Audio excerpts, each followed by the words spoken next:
Quantum mechanics के इस course में सभी का बहुत बहुत स्वागत। क्वांटम मैकेनिक्स की तो दुनिया ही बिल्कुल अलग होती है। हम जिस दुनिया को जानते हैं, पहचानते हैं, बचपन से जिसमें हम रहे हैं, उसमें हमने बहुत कुछ देखा है। उठना, बैठना, चलना फिरना, बॉल फेंकना, बॉल पकड़ना, फलों का वृक्षों से गिरना, पत्ते झड़ना, वर्षा होना, पानी बरसना, दिन रात होना, अंधेरा होना, उजाला होना, बहुत सारी चीज़ें हम जानते हैं, हम सीखते हैं प्रकृति से। और उसी को एक नियमित रूप से, ढंग से, सिस्टमेटिक वे में उसको समझने के लिए हम लोग रूल्स बनाते हैं, जिसको हम लॉज ऑफ फिज़िक्स कहते हैं। तो जितनी चीज़ें हम सामान्यतः अपने ज़िंदगी में देखते हैं और जो हमने देख देख करके सीखी हैं और जिसके लिए साइंटिस्ट ने लॉज बना बना करके रखे हैं, वो सब हम लोग एक वर्ड उसके लिए इस्तेमाल करते हैं, क्लासिकल फिज़िक्स, जिसमें कि ये सब कुछ अपनी सामान्य दिखने वाली चीज़ें उससे आ जाती हैं। तो न्यूटन का नियम सबसे महत्वपूर्ण उसके अंदर है। जितने प्रकार की गतियाँ हैं, चाहे वो प्लैनेट्स की गति हैं या वो छोटे बॉल हम लोग खेलते हैं या हॉकी खेलते हैं, उस समय की गतियां हैं, जितने प्रकार की गतियां हैं, गोल घूमना है, सीधा जाना है, वो सब हम फोर्स, टॉर्क, एंगुलर मोमेंटम वगैरह वगैरह के रूल्स बना करके न्यूटन्स लॉ के आधार के ऊपर उनको लेकर के चलते हैं। जितना हम इलेक्ट्रिसिटी से, बिजली से, विद्युत क्षेत्र है, चुंबकीय क्षेत्र है, आवेश है, ये भी हमारी अनुभव की चीज़ें हैं। हम लोग इससे भी अच्छी तरह से वाकिफ़ हैं और इनके भी रूल्स बने हुए हैं। जो भी है, ओम्स लॉ है या जो कुछ भी है, उसके भी रूल्स बने हुए हैं। कूलम्स लॉ है, गॉस लॉ है, तो उससे हम वो सारी चीज़ें समझ लेते हैं। ऑप्टिक्स है, लाइट है, इसके लिए भी रिफ्रैक्शन के नियम हैं। सब कुछ हम लोग करते हैं, तो वो एक क्लासिकल फिज़िक्स नाम के अंतर्गत आता है। तो उसको अगर हम लोग देखें तो जो क्लासिकल फिज़िक्स जिसे कहते हैं हम,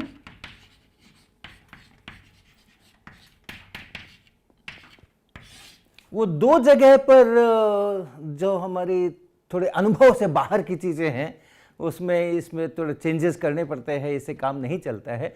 तो एक तो है जिसमें कि हम हाई स्पीड्स जब इन्वॉल्व हो जाती हैं, जब हम ऐसी चीज़ों की चर्चा करते हैं जिनकी स्पीड बहुत ज़्यादा है, और बहुत ज़्यादा यानी कितनी ज़्यादा, तो जो प्रकाश की, लाइट की जो स्पीड है वैक्यूम में, उसकी उसके कंपेरेबल या वहाँ से तुलना करना है, उसका इतना परसेंट, उसका 10% या उसका 5% या उसका 50% या उसका 90%, उससे तुलना करना है। तो उससे तुलना करने योग्य जब हो जाए तो हम कहते हैं ओ बहुत ज़्यादा स्पीड हो गई है। वैसी हालत में जो न्यूटन के नियमों से हम गतियों की चर्चा करते हैं और समझते हैं, और बहुत सटीक, बहुत अच्छी चर्चा होती है और बहुत सटीक उसके परिणाम निकलते हैं, वो यहाँ पर आकर के गड़बड़ाते हैं। तो आम जिंदगी में तो हमें उतने हाई स्पीड्स से वास्ता कम पड़ता है। लाइट खुद आती है अपनी स्पीड से, वही हाई स्पीड से हमारा वास्ता पड़ता है। लेकिन जो एक्सेलरेटर्स पे काम करते हैं, जो फिजिसिस्ट्स पार्टिकल्स को एक्सेलरेट कराते हैं मशीनों के अंदर में, वो फिर बहुत बड़ी बड़ी वेलोसिटीज से, बहुत बड़ी बड़ी स्पीड्स के साथ में उनका आमना सामना होता है। तो वहाँ पे हाई स्पीड्स जब इन्वॉल्व हों तो फिर चीज़ें कुछ बदलती हैं और उसमें से निकलती है हमारी रिलेटिविटी की थियोरी।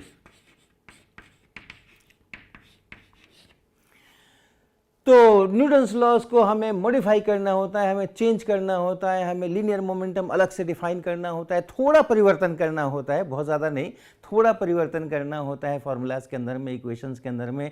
स्पेस और टाइम को देखने की जो अपनी दृष्टि है, उसमें एक बहुत बड़ा परिवर्तन इसके कारण से आता है। हाई स्पीड्स की जब हम बात करते हैं तो फिर लेंथ किसको कहते हैं और टाइम इंटरवल्स किसको कहते हैं, दो घटनाएं एक साथ हो रही हैं, ये हम किसको कहते हैं, एक पहले हो रही है, एक बाद में हो रही है। ये जो हमारी स्पेस और टाइम की जो कल्पनाएं हम अपनी आम जिंदगी से लेकर के आते हैं, उनमें फिर बदलाव करना होता है और वो एक चुनौतीपूर्ण काम होता है, क्योंकि वहाँ पर हमारा अपना अनुभव काम नहीं आता है। और इस कारण से हम लोग उस स्थिति के अंदर में थोड़ा चिंतन करने की ज़रूरत पड़ती है। केवल इक्वेशंस और फार्मूले इसके अनुसार हमारा काम नहीं चलता है। तो वो एक बहुत और स्वाभाविक रूप से बहुत रोचक बातें होती है जब जो हमारे इंट्यूशन से बाहर की चीज़ें होती हैं वो सचमुच रोचक होती हैं और ज़्यादा रोचक होती हैं। और फिर जब हम देखते हैं कि ये जो एक बहुत अलग किस्म का हमने मॉडल बनाया है वो हमारी वास्तविकताओं के साथ मैच करता है, तो बड़ा आह्लाद और बड़ा आनंद होता है। तो वो एक साइड है। और दूसरा साइड जहाँ क्लासिकल फिजिक्स से हमारा काम नहीं चलता है वो है जब हम बहुत छोटे पार्टिकल्स की बात करते हैं, साइज जब बहुत छोटा हो जाए। तो स्मॉल पार्टिकल्स, और स्मॉल यानी क्या?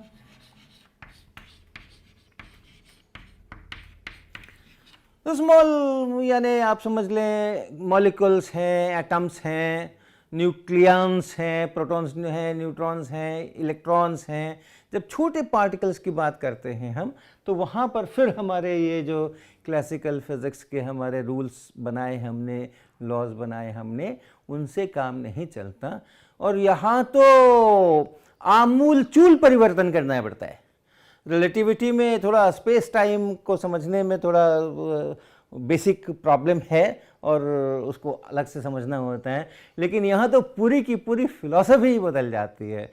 और तब जो वो जो थ्योरी निकल करके आई है जिससे हम उन स्मॉल पार्टिकल्स के बारे में, उनके व्यवहार के बारे में प्रेडिक्शंस करते हैं, उसको समझते हैं, तो वो है हमारा क्वांटम मैकेनिक्स।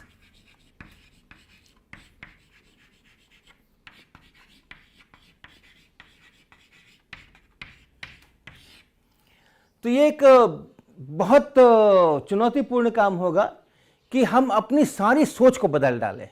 आसान नहीं होगा ये, और इसलिए बहुत सारे डिस्कशंस करने होंगे, बहुत सारी बातें करनी होंगी, वाद विवाद करने होंगे उसको सिंक करने के लिए दिमाग के अंदर में कि हम क्या कह रहे हैं, ये सब जो कि बिल्कुल काउंटर इंट्यूटिव है और अलग किस्म की चीज़ें हैं। बेसिकली हमारे जो बहुत मूलभूत सिद्धांत हमने अपने दिमाग में बिठाए हैं वो भी यहाँ पर बदलने पड़ते हैं। उदाहरण के लिए अगर हम कहें कि भाई विज्ञान है, विज्ञान का कोई प्रयोग करना है, तो अगर आप एक प्रयोग करोगे और एक परिणाम मिलेगा और उसी प्रयोग को ठीक ठीक उसी प्रकार से अगर दोहराओगे तो वही परिणाम मिलेगा। Identical experiments will give you identical results. ये भी यहाँ पर सही नहीं होता, ये भी यहाँ पर सही नहीं होता। Identical experiments, truly identical can also give different results. तो ऐसे ही बहुत सारी चीज़ें निकल करके आएंगी। बहुत सारे जो प्रश्न बहुत स्वाभाविक रूप से हम पूछते हैं, भाई इतने टाइम पर ये पार्टिकल कहाँ है, कितना सरल सा और निर्दोष जैसा इनोसेंट क्वेश्चन है ये, किस टाइम के ऊपर ये पार्टिकल कहाँ है। ये प्रश्न भी यहाँ पूछने की इजाज़त नहीं है, क्योंकि इस प्रश्न का कोई उत्तर क्वांटम फिज़िक्स की थ्योरी नहीं देती और पूछने को भी मना करती है कि नहीं ऐसे सवाल, प्रकृति से ऐसे सवाल पूछना अच्छा नहीं है। तो बहुत बेसिक चेंजेस थॉट्स में अपने को लाना पड़ेगा, तो उसके लिए हम सारे लोग तैयार होंगे।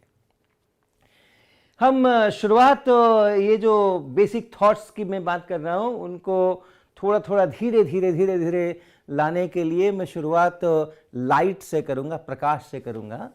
लाइट के बारे में हम लोग बहुत कुछ जानते हैं। लाइट जो होती है वो स्ट्रेट लाइन में चलती है, ऐसा कहते हैं। हम उसको देख भी सकते हैं कि वो स्ट्रेट लाइन में चलती है। मैं आपको दिखाऊंगा अभी कि वो आपको दिखेगी वो चलती हुई स्ट्रेट लाइन में।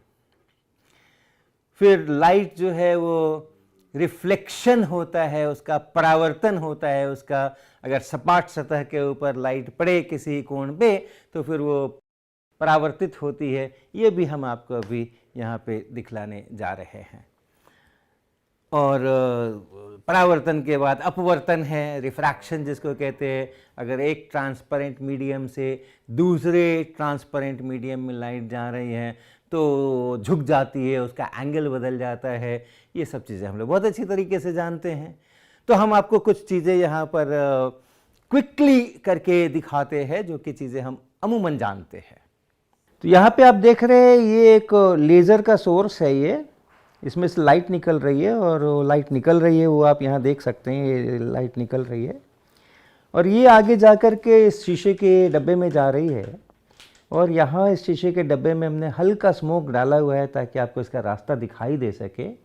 यहाँ पे आपको रास्ता दिखाई नहीं दे रहा है, हालांकि लाइट है, लेकिन ये आप देख रहे हैं। तो लाइट जो है वो स्ट्रेट लाइन में चलती है। आप यहाँ से अंदाज़ा लगा सकते हैं कि हाँ लाइट स्ट्रेट लाइन में चलती है। और अगर किसी सपाट सतह पे पड़े तो वहाँ से वो परावर्तित भी होती है, तो उसको भी दिखाते हैं आपको। तो यहाँ आप देख रहे हैं हमने एक ये कांच की शीशी के अंदर में पानी रखा हुआ है और उस पानी के ऊपर की जगह में थोड़ा हल्का स्मोक डाला हुआ है। तो ऊपर की हवा में जो रे जा रही है या बीम जा रही है वो आपको दिख रही है। और फिर आप देखें ये पानी के अंदर में जो बीम जा रही है रिफ्रैक्ट होकर अपवर्तित होकर के थोड़ा झुक गई है, मुड़ गई है। और आप इस एरिया में देखिए, इस पानी की सतह से परावर्तन भी हो रहा है और आपको एक हल्की परावर्तित बीम भी दिख रही होगी। तो एक साथ लाइट का अपवर्तन भी होता है और परावर्तन भी होता है, रिफ्लेक्शन रिफ्रैक्शन साथ साथ हो रहे हैं। तो आप इसकी इंटेंसिटी पे गौर कीजिएगा, जो अंदर जा रही है उसकी इंटेंसिटी और जो परावर्तित हो रही है उसकी इंटेंसिटी को कंपेयर कीजिएगा। रिफ्रैक्टेड रे की इंटेंसिटी काफ़ी ज़्यादा है, रिफ्लेक्टेड रे की इंटेंसिटी या रिफ्लेक्टेड बीम कह लीजिए उसकी इंटेंसिटी कम है। इसको ध्यान में रखिएगा, इसकी मैं चर्चा बाद में भी करूँगा। तो यहाँ पे फिर से हमने इस लेज़र बीम को और इस ग्रेटिंग के ऊपर डाला। ये ग्रेटिंग है, अभी बताऊँगा मैं कि ग्रेटिंग क्या होती है। तो इस बीम को मैंने इस ग्रेटिंग के ऊपर डाला है और इस ग्रेटिंग से बाहर निकल करके बीम इस स्क्रीन पे जा रही है। और आप देखें यहाँ पर सिर्फ एक बीम है, एक सिंगल बीम है। और वो सिंगल बीम यहाँ जाने के बाद यहाँ पर वो सामने सामने वाली बीम है, फिर यहाँ पर है, फिर यहाँ पर है, यहाँ है, यहाँ है। तो कई सारी आपको दिख रही हैं। मेरा स्क्रीन बड़ा होगा तो आप और भी ज़्यादा देख पाएंगे। तो एक बीम इतने भागों में बंट रही है। तो ये ग्रेटिंग के अंदर में क्या है ऐसा जो इस एक बीम को अलग अलग दिशाओं के अंदर में बांट दे रहा है। ये जो चीज़ आप देख रहे हैं ये एक ट्रांसपेरेंट यहाँ मटेरियल दिख रहा होगा आपको, उसमें बहुत सारे पतले पतले पतले पतले स्लिट्स बने हुए हैं और बीच बीच में वो ओपेक है और बीच बीच में वो ट्रांसपेरेंट है। जैसे बहुत सारे इसमें स्लिट बने हुए हैं। समझो आप 1 सेंटीमीटर के अंदर में कुछ 5000 टाइप के इसमें उस तरह के स्लिट्स बने हुए हैं, तो इसको ग्रेटिंग कहते हैं। और ये जो स्लिट्स हैं, इन स्लिट्स में से होकर के लाइट जा सकती है और दो स्लिट के बीच में जो ओपेक पार्ट है उसमें से वो रुक सकती है। जब ये स्लिट हैं और कुछ तो है नहीं यहाँ पे, ये पतली पतली आपने ट्रांसपेरेंट स्लिट काटी हुई हैं जिनमें से होकर के लाइट को जाना है। तो जब लाइट उसके ऊपर पड़ रही है इन स्लिटों के ऊपर, वहाँ से जाकर अनेक भागों में ये विभक्त हो रही है। तो एक स्लिट से गुजरने में, और सामान्यतः जैसा होना चाहिए था, अगर प्रकाश सीधी रेखा में चलता है तो जहाँ स्लिट है वहाँ से प्रकाश सीधी रेखा में चला जाता आगे सामने, और जहाँ ओपेक है वहाँ पे रुक जाता। तो हमें जितनी सारी स्लिट हैं उतनी सारी वहाँ पे लाइनें मिल जानी चाहिए थी, पतली पतली बगल बगल में। लेकिन वैसा नहीं हो करके आप देख रहे हैं कि ये किस तरह से विभक्त हो रहा है अलग अलग दिशाओं के अंदर में। तो इसको हम लोग डिफ्रैक्शन कहते हैं, विवर्तन कहते हैं। और ये तभी होता है जबकि जो लाइट है उसमें वेव का कैरेक्टर हो, तरंग की उसमें प्रकृति हो। तो तरंग जब आती हैं और इस प्रकार के स्लिटों पर पड़ती हैं तब उसका वो विवर्तन होता है, उसका डिफ्रैक्शन होता है। तो यहाँ पे हमने अपनी इस लेज़र बीम को और इस एक शीट में से होकर के गुजारा है। इसको हम पोलराइज़र शीट कहते हैं। और इससे होकर के जब आगे जा रही है बीम तो वहाँ सफ़ेद स्क्रीन के ऊपर पड़ रही है। तो मैं इस पोलराइज़र शीट को घुमाऊंगा और आप उस इंटेंसिटी पर ध्यान देना कि स्क्रीन के ऊपर जो स्पॉट बन रहा है वो कैसा हो रहा है, तेज़ हो रहा है, धीमा हो रहा है। तो आप देखिए क्या हो रहा है, इसकी इंटेंसिटी बढ़ रही है, लग रहा है कि इंटेंसिटी बढ़ रही है। और अगर हमने उसको और घुमाया और भी बढ़ी, और इसको मैं और घुमा रहा हूँ और अब देखिए इंटेंसिटी वापस कम होने लगी है। ये कम होने लगी है, घट रही है, कम हो गई है, काफ़ी कम हो गई है, पहले की अपेक्षा काफ़ी कम हो गई है, और अब फिर से ये बढ़ना शुरू हुई है। तो इस शीट को जब हम अपने ही स्थान पर घुमाते हैं तो जो उससे निकलने वाली बीम है, उसके बाहर निकलने वाली जो बीम है, उसकी इंटेंसिटी पीरियोडिकली कम और ज़्यादा होती है। अभी बहुत कम हो रही है, इस समय काफ़ी कम है, और फिर अब बढ़ेगी, तो ऐसा बढ़ेगी। ये ऐसी शीट है, पोलराइजर शीट, कि इसको अपने ही प्लेन में केवल ऐसे घुमा दें तो इसमें से होकर जाने वाली जो ये लाइट है, इसकी इंटेंसिटी घटती और बढ़ती है। तो ऐसा भी इसी कारण से होता है कि जो प्रकाश है उसमें वेव का कैरेक्टर है, तरंग की प्रकृति है। तरंग जो होती हैं, जिसको अनुप्रस्थ तरंग कहते हैं, ट्रांसवर्स वेव्स कहते हैं, वो इस तरह के पोलराइजेशन की चीज़ें दिखा सकती हैं। तो हमने मुख्य रूप से आपको 4 चीज़ें दिखाई। प्रकाश सीधी रेखा में चलता है, प्रकाश का परावर्तन और अपवर्तन होता है, प्रकाश का विवर्तन होता है, डिफ्रैक्शन होता है, और प्रकाश का पोलराइजेशन होता है। ये चारों चीज़ें प्रकाश की तरंग प्रकृति से अच्छी तरह से समझी जा सकती हैं। आपको पता होगा कि किस प्रकार से प्रकाश तरंग है या कण है, इसके ऊपर करीब 150 साल तक काफ़ी डिबेट चली है। न्यूटन ने बहुत सारे एक्सपेरिमेंट्स किए हैं प्रकाश के ऊपर, और उन्होंने ये कोशिश की कि प्रकाश को कणों का समूह मानते हुए, और जिस तरह से बॉल्स हमारी चलती हैं, फोर्स लगता है तो उसकी दिशा बदलती है या स्पीड बदलती है, उस अनुसार प्रकाश के भी ये कण हैं बॉल की तरह, और उस अनुसार उन्होंने बहुत सारी चीज़ों की व्याख्या की। लेकिन उन्हीं के समकक्ष जो हाइगेंस थे, क्रिश्चियन हाइगेंस, उनका कुछ अलग ही ख्याल था। और ख्याल नहीं था, ये केवल ख्याल नहीं होते हैं वैज्ञानिकों के, वो जब एक्सपेरिमेंट करते हैं तो उस पर जो चिंतन करते हैं उसके अनुसार चीज़ें होती है। तो हाइगेंस ने ये जो हमने अभी आपको पोलराइजर शीट की बात बताई थी, उस प्रकार के भी कुछ प्रयोग किए थे, जहाँ से उन्होंने प्रतिपादित करने की कोशिश किया कि ये तरंग से ही हो सकता है और कणों से नहीं हो सकता। न्यूटन को भी उसके बारे में पता था। तो वो थोड़ा चलता है, उन लोगों का संघर्ष चलता है, कि विचारों का संघर्ष चलता है कि क्या है क्या नहीं है, बहुत समय तक ये रहा है।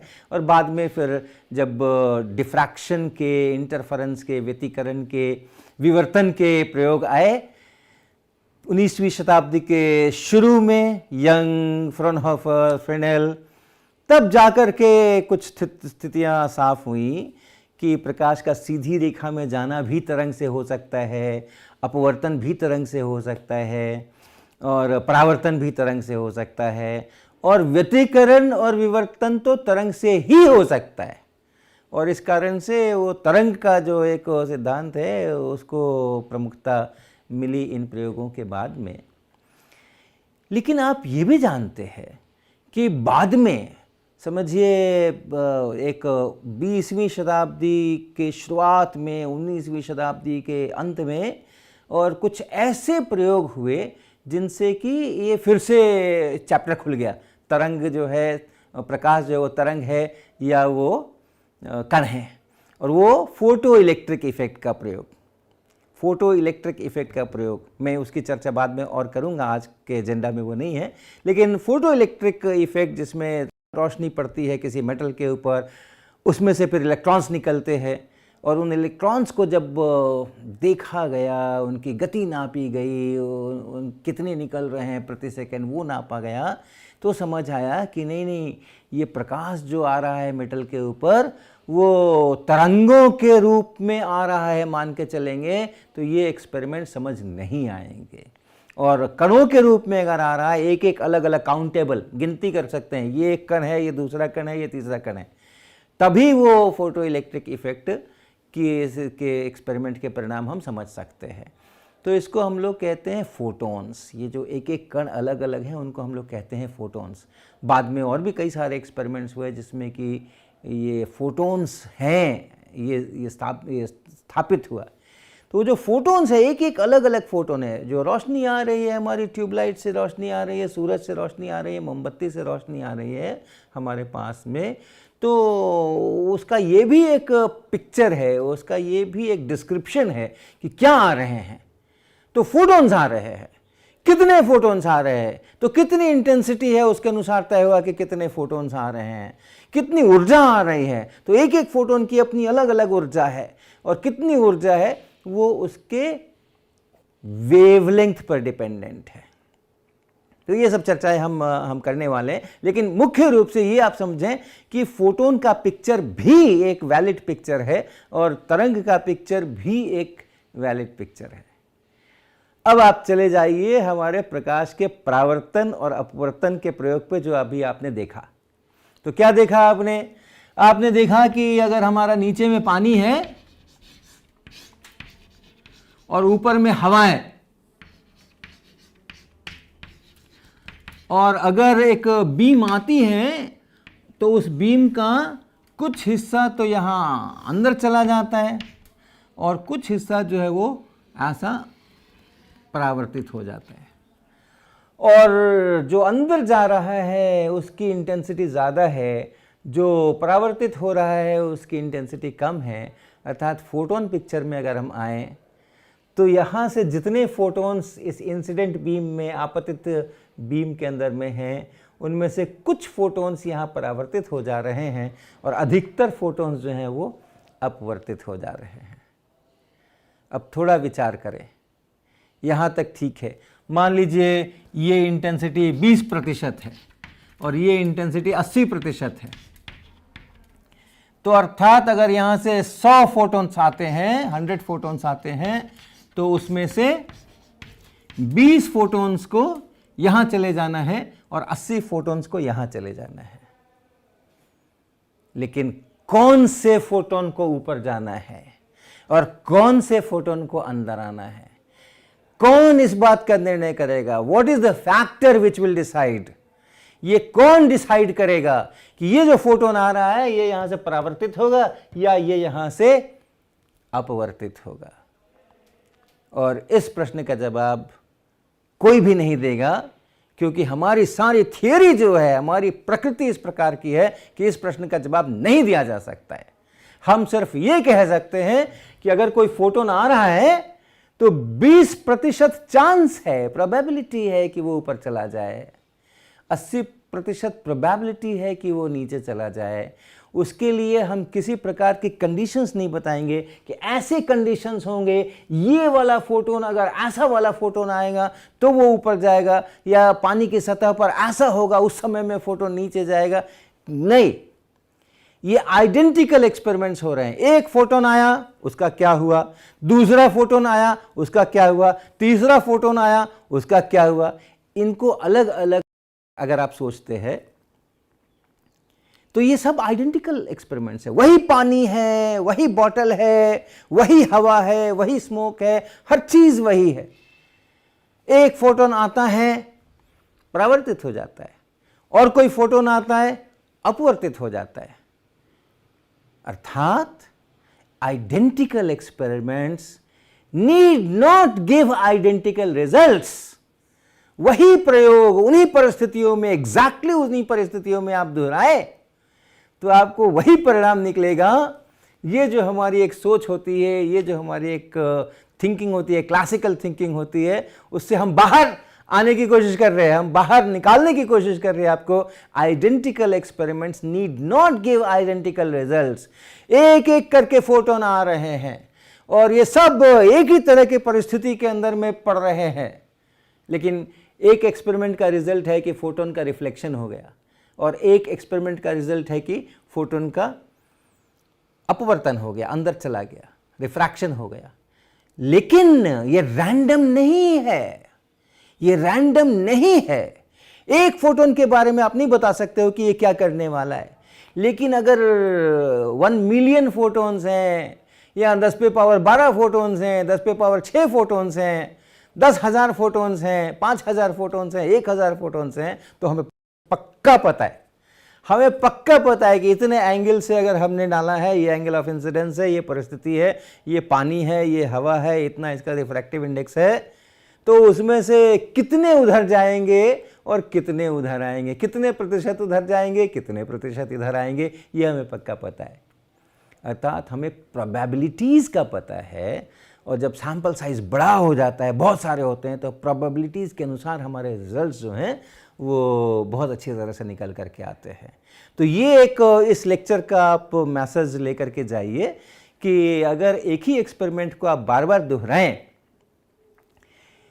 तो उसके परिणाम अलग अलग हो सकते हैं। ये क्वांटम मैकेनिक्स का एक मूल सिद्धांत है।